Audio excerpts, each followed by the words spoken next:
अस्सलाम वालेकुम व्यूवर्स, मैं आफाक अहमद हूँ और आप देख रहे हैं स्मार्ट बर्ड फार्म।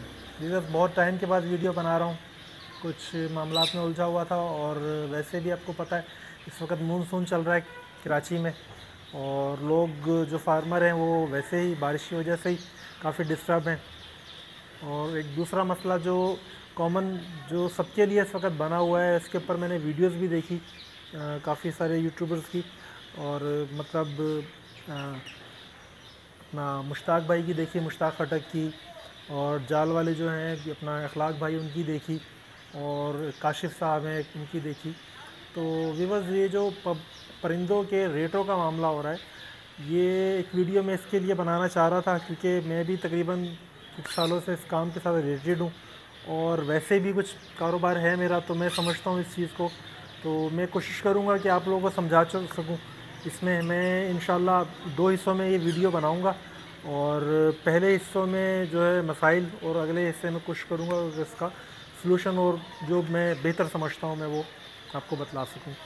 तो व्यूअर्स, असल में देखें, हमारा जो ये बर्ड फार्मिंग का काम है, इसके अंदर एक मैं समझता हूँ एक बड़ा जो हमारा यूँ समझ लें कि फार्मर्स हैं, उनके अंदर एक बड़ा ये यूँ समझ लें कि मसला तो नहीं कह सकते, एक यूँ समझ लें कि एक सिस्टम ऐसा बना हुआ है कि इसके अंदर टीनेजर्स ज़्यादा हैं। न्यू लोग, यानी कि यूँ समझ लें नए शौकीन जो होते हैं ज़्यादातर, मिच्योर्ड जो हैं फार्मर वो कम है। और इसकी एक बड़ी वजह ये है कि जो मिच्योर्ड फार्मर्स हैं वो उस कैटेगरी में चले जाते हैं कि जहाँ पर फैंसी बर्डिंग, सिर्फ फैंसी बर्ड रह जाते हैं। तो वो उनका मसला नहीं है कि जाल पर रेट ज़्यादा है कम है।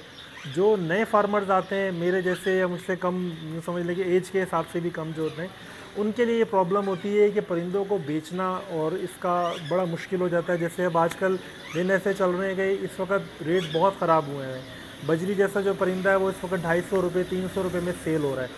और बाकी फिंच, यानी कि यूँ समझ लें कि गर्मियों में फिंच मैंने ख़ुद जाल रेट पर जो दिए तो वो 1050 1100 रुपये ये रेट था। और यानी कि मैं वैसे भी सेल करता था तो अच्छे रेट मिल जाते थे 1200 1300। लेकिन इस वक्त बहुत ख़राब हुआ हुआ मामला, जाल वाले तो रेट यूँ समझ लें कि दे ही नहीं रहे, वो कह रहे हैं हमारे पास ऑर्डर ही नहीं है। तो पिछले दिनों मैंने मुश्ताक भाई की वीडियो भी देखी, मुश्ताक खटक की, और अखलाक भाई जो अपना जाल वाले हैं उनका भी देखा, दोनों का मौक़िफ़ सुना। तो व्यूअर्स, जो मुझे समझ में आया मैं वो आपको बताना चाहूँगा। देखिए, 2-3 चीज़ें हैं किसी भी कारोबार को अगर आप किसी तरीके ये समझ लें कि करते हैं प्रॉपर तरीके से, तो 2-3 चीज़ें हैं उनको आप जहन में रख के करिए। एक तो है कि आपकी प्रोडक्शन, दूसरा है डिमांड, और तीसरा है सप्लाई। इन तीनों चीज़ों के ऊपर यूँ समझ लें कि रेट की बुनियाद बनती है। अगर ये इन तीनों चीज़ों का यूँ समझ लें कि अप डाउन होता है तो इसी से रेट ऊपर और नीचे होता है।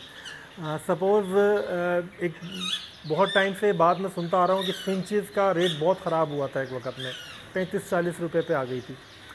उससे काफ़ी साल पहले अपना जो हमारा बजरी है, इसका भी एक दफ़ा रेट ऐसे ही हो गया था कि 30-40 रुपये में। मेरे पास, मुझे याद पड़ता है 97-98 में मेरे पास तकरीबन यूँ समझ लें कि 30-40 पेड़ थे। मैं काफ़ी कम एज थी मेरी, तो मुझसे दाना भी नहीं ख़रीदा जाता था वो इतना ज़्यादा, यानी कि मेरे पास यूँ समझ लें 30-35 पेड़ हो गए थे, और रेट कम होते होते यूँ समझ लें कि मैंने 30-35 रुपये के ऊपर जो इंसान उनको सेल किया फिर।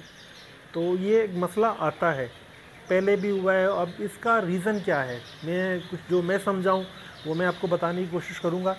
रीज़न देखिए ये होता है इसमें कि एक तो इस वक्त जो सिनेरियो है मुल्क के अंदर या जो भी मामलात हैं, एक तो ये कुर्बानी का है। ईद से पहले कई सालों से मैं देख रहा हूँ, बकरा ईद से पहले तो काम वाकई स्लो हो जाता है। कोई भी दूसरा भी काम है, लोगों की दिलचस्पी कुर्बानी के अंदर होती है। इस वक्त परिंदे की सेल परचेज़ ना होने के बराबर हो जाती है, क्योंकि जो अक्सर जो परिंदे सेल करते हैं, जो दुकानदार हैं, उनकी भी तवज्जो इसी तरफ होती है, क्योंकि वो चारा वगैरह रख के बैठ जाते हैं जानवरों का, तो उनकी भी तवज्जो ये होती है कि सीज़न लगा लें उसके बाद देखेंगे। वो परिंदा यूँ समझ लें कि अंदरूनी मुल्क भी जो एक्सपोर्ट होता है वो भी नहीं करते। कराची से पंजाब की तरफ, दूसरे सूबों की तरफ काफ़ी परिंदा जाता है, जाल वालों के थ्रू जाता है, तो वो लोग उस टाइम ख़रीदारी नहीं करते। एक तो ये वजह है, क्योंकि जाल वाला परिंदा अपने पास रोक नहीं सकता, उसकी इतनी कैपेसिटी नहीं होती है कि वो जिस रेट में ख़रीद रहा है उस रेट में वो अपने पास रखे भी, मोटेलिटीज़ भी बर्दाश्त करे, परिंदों को दाना भी खिलाए, और उसके बाद फिर वो उनको सेल करे। तो ये बड़ा मसला होता है। तो व्यूअर्स, दूसरा यूँ समझ लें कि जो इशू है वो है इसका, जो मैंने बताया था कि आपको आपकी कितनी ग्रोथ है, आपकी एक तरह से प्रोडक्शन क्या है परिंदों की। देखिए, जिन परिंदों की प्रोडक्शन ज़्यादा है, सपोज़ फिंच है या जावा है या बजरी है, इन परिंदों की प्रोडक्शन ज़्यादा है, तो इनकी यूँ समझ लें कि जब इनका रेट ऊपर जाता है तो हर बंदा कोशिश कर रहा होता है, यार मैं 1000 पेयर, मैं 200 पेयर, 200 पेयर मैं डाल लूँ।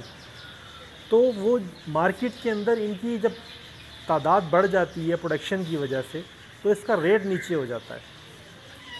अब रेट नीचे होने की वजह से इसमें ये प्रॉब्लम होती है कि लाज़मी बात है, जो जिस बंदे ने महंगा लिया हुआ होता है वो सोचता है कि यार मेरे को तो नुकसान हो गया, मैंने तो 2000 रुपये का लिया था, अब तो इसकी वैल्यू 500 रुपये रह गई है, तो मैं तो भाई इसको बेच बाच के ख़त्म करता हूँ। अब उसमें ये होता है मार्केट में और ज़्यादा परिंदा जाता है। जैसे इस वक्त है, लोग दाना महंगा होने की वजह से फिंचेस बेच रहे हैं। अब जो नॉर्मल रूटीन से जाती थी फिंच मार्केट में, उससे भी ज़्यादा जा रही थी। अब उनके पास जितना ऑर्डर था उन्होंने दिया, अब जाल वाले के पास भी ऑर्डर नहीं है और अंदरूनी मुल्क से भी इतने ऑर्डर नहीं है। अब सिर्फ कराची के अंदर कराची का परिंदा कितना खप जाएगा वो हम आप सब समझते हैं। तो ये एक वजह बन जाती है। दूसरा ये अखलाक भाई से ये समझ लो, जो मैंने उनका इंटरव्यू देखा यूट्यूब पर ही, तो वो बड़ा रूट किस्म की तरह बात कर रहे थे कि भाई आपको नहीं बेचना नहीं बेचो, हम लोग किसी के घर थोड़ी जाते हैं कि हम ज़बरदस्ती थोड़ी कर रहे हैं। आप दाना खिला सकते हो तो खिलाओ, लोग 10,000 रुपये का दाना खिलाना पड़ता है रोज़ाना परिंदों को।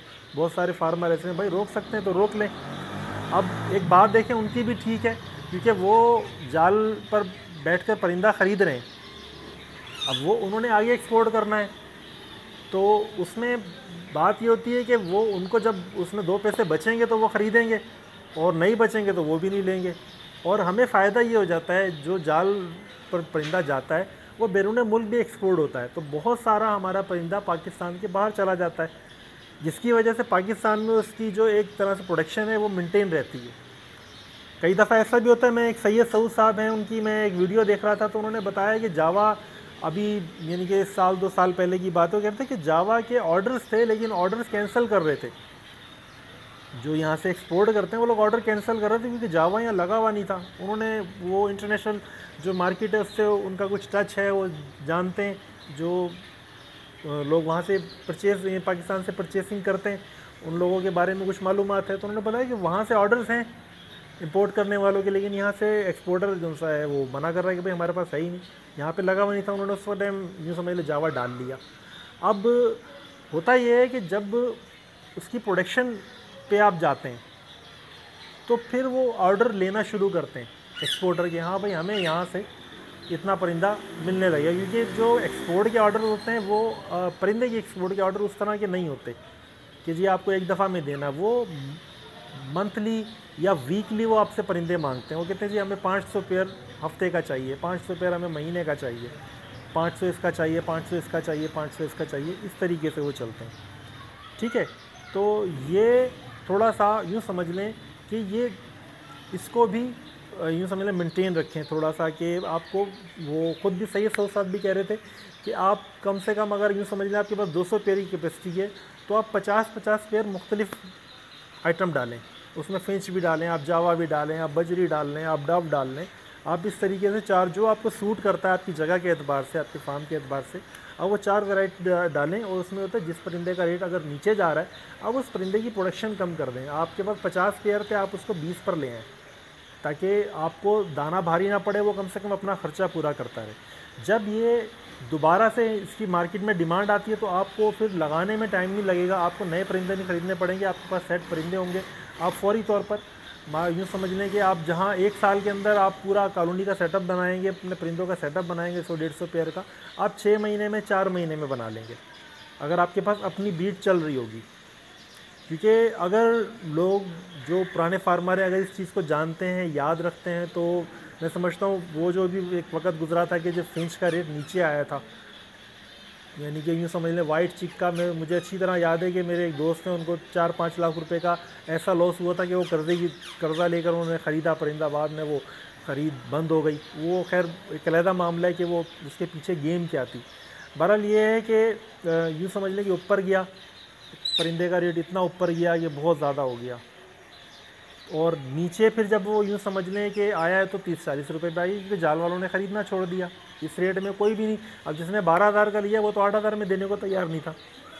बढ़ते बढ़ते बहुत ज़्यादा मामला ख़राब हुआ, लेकिन ये हुआ 4-6 महीने के लिए। ये परिंदा एकदम से मार्केट में आया, लोगों ने जैसे भी करके बेचा, ख़त्म किया।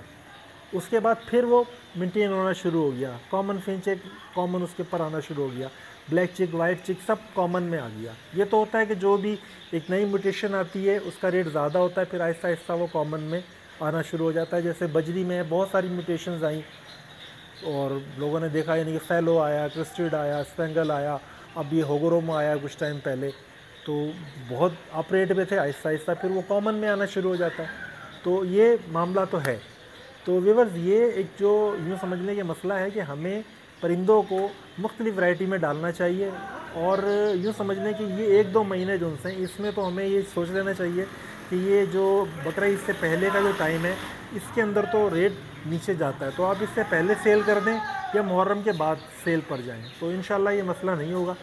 और बाकी इसमें और मज़ीद जो कुछ चीज़ें रह गई हैं वो मैं अपनी अगली वीडियो में आपके साथ शेयर करूँगा। तो व्यूअर्स के साथ इजाज़त चाहता हूँ। अल्लाह हाफ़िज़।